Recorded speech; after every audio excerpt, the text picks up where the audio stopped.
is going on, everybody? Welcome to the Freedom Fire Podcast, where we want to stoke the flames of freedom every single day. My name is Kendall Bowman, and ladies and gentlemen, Israel has officially been attacked by Hamas.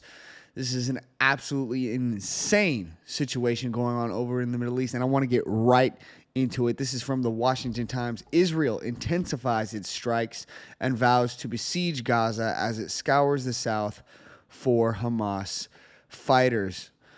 Oh my goodness, this is an absolutely horrible and crazy situation. I can't even imagine. Let's read. Israel's military scoured the country's south for Hamas fighters, guarded breaches in its border fence, and pounded the Gaza Strip from the air on Monday as it vowed to lay total siege to the impoverished Hamas-ruled territory in the wake of an unprecedented weekend incursion. More than 2 days after Hamas launched a surprise attack from Gaza, the military said the fighting had largely died down for now. Israel's vaunted military and intelligence apparatus was caught completely off guard, bringing heavy battles to its streets for the first time in decades. Israel formally declared war on Sunday, portending greater fighting ahead and a possible ground assault in Gaza, a move that in the past has brought intensified casualties. Prime Minister Benjamin Netanyahu has vowed to destroy the military and governing capabilities of the militant group, which is deeply rooted in Gaza.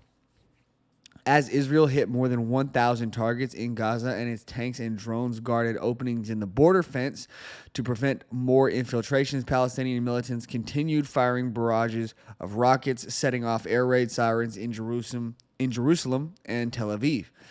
Video posted online appeared to show a plume of smoke near a terminal at Ben Gurion International Airport. There was no immediate word on casualties or damage from the latest bombardment, but civilians have already paid a high price. Around 700 people have been killed in Israel, a staggering toll by the scale of its recent conflicts, and nearly 500 have been killed in Gaza, an enclave of 2.3 million Palestinians bordering Israel and Egypt. Palestinian militant groups have claimed to be holding over 130 captives from the Israeli side. Israeli Defense Minister Yoav Gallant, meanwhile, ordered a complete siege on Gaza, saying authorities would cut electricity and block the entry of food and fuel. Israel and Egypt have imposed various levels of blockade on the territory since Hamas seized power from rival Palestinian forces in 2007.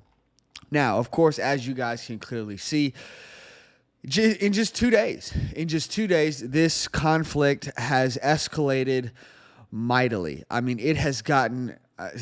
I'm not saying this to make light. It's gotten out of hand fast. This has been absolutely insane. The attack that took place is said that they obviously they broke through the border. Hamas was able to break through the border fences and pour in ground forces. They were attacking by sea and air as well. I saw one video of a rave that was going on in Israel at the time of the attack, and in the background, up in the sky, you can see Hamas terrorists paratrooping down into Israel over the border. And I'm like, this takes a little bit more planning. Like this doesn't seem like something, at least in my opinion. I'm not an expert on the Israeli-Palestinian conflict, okay? So don't, take my words with a grain of salt, okay? This does not seem like an attack that a Hamas terrorist group would be capable of planning or taking or carrying out. It doesn't seem like that to me. It doesn't seem like Hamas would have the capabilities of making this attack happen without a third party, okay? Now, of course, you see in the media right now, all American media is blaming Iran. All of the American media. And of course, as we all know, our military-industrial complex has quite a bit of hatred and vitriol for the nation of Iran. And what I am fearing is that the United States will somehow find a way to get involved in this. Okay? That's what I'm seeing. It looks to me like, okay, an attack happens from Hamas on Israel. Israel is our biggest ally in the Middle East. America, it seems to me, is going to try to find some way to pin this on Iran, blame this on Iran, and say, oh, we need to attack Iran. Excuse me. My goodness. That's what it seems like to me, guys. It seems like that is the goal of our military apparatus here in the United States, is to pin this on Iran. Now, Iran very well could have done this. Absolutely. They very well could have. I'm not saying that they didn't.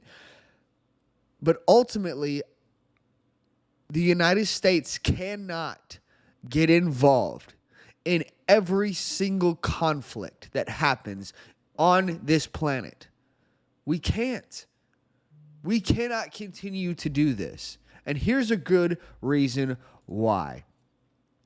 This is from Jim Ferguson on X. Breaking news: Israel, U.S. weapons left behind in Afghanistan used to attack Israel. A high-ranking IDF commander said U.S. weapons left in Afghanistan by the Biden administration were found in the hands of Palestinian groups active in the Gaza Strip. The chaos that erupted after the U.S. scrambled to evacuate Afghanistan as ordered by Biden, and the significant amount of weapons and equipment left behind there has now been used to attack Israel, a close ally of the U.S. Biden is incapable of leadership and a total embarrassment on the world stage. I completely agree. I mean, what else are you supposed to say? This is from the Mises Caucus. Blowback in action. Prior intervention begets future intervention. That is exactly right. The prior interventions of the past have only led to what the U.S. wants to do later down the road. Ladies and gentlemen, we cannot get involved in this. The U.S. military is already sending naval ships. Now the article that I read said that they were sending them closer to Israel in support of Israel. Now, I don't believe that. I just don't. I don't trust our government. I don't trust our military leadership. When it comes to the guys, with the boots on the ground, I trust those guys. But, those are not the people that are in leadership positions. When it comes to the people in our military and our government that are in leadership positions, I do not trust these people. And putting our naval warships in the middle of a hot war zone, it seems like a Gulf of Tonkin type of thing to do.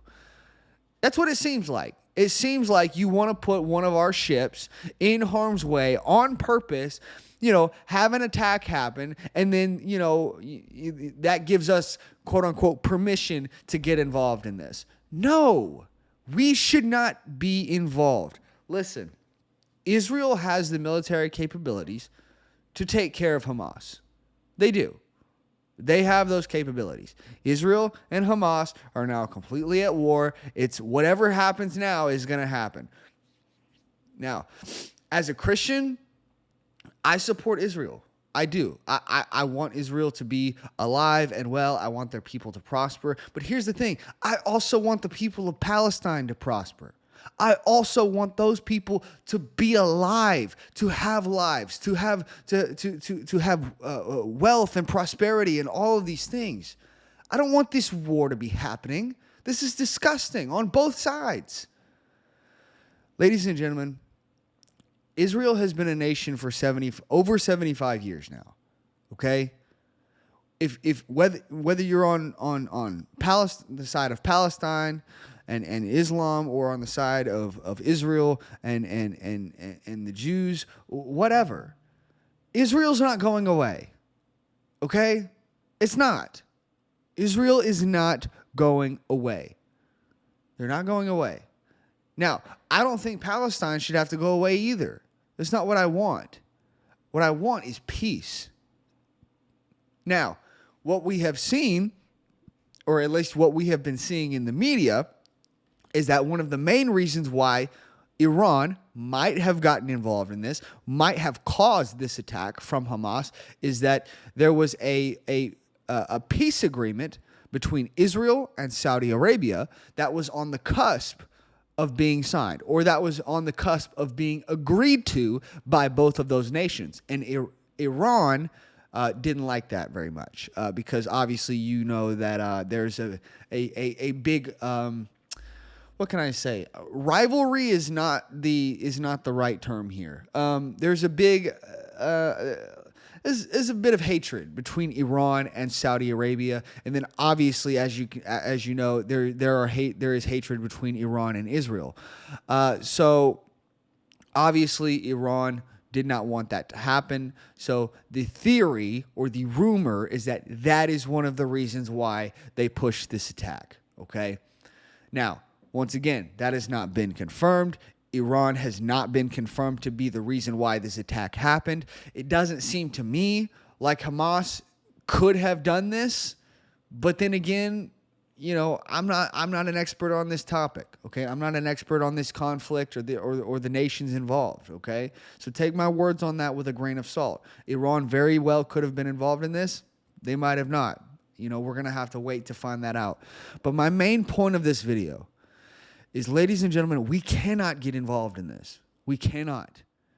I'm telling you right now, mark my words, the United States, our military apparatus, our military industrial complex, our government, I'm telling you, they are going to do something to try to get involved in this war.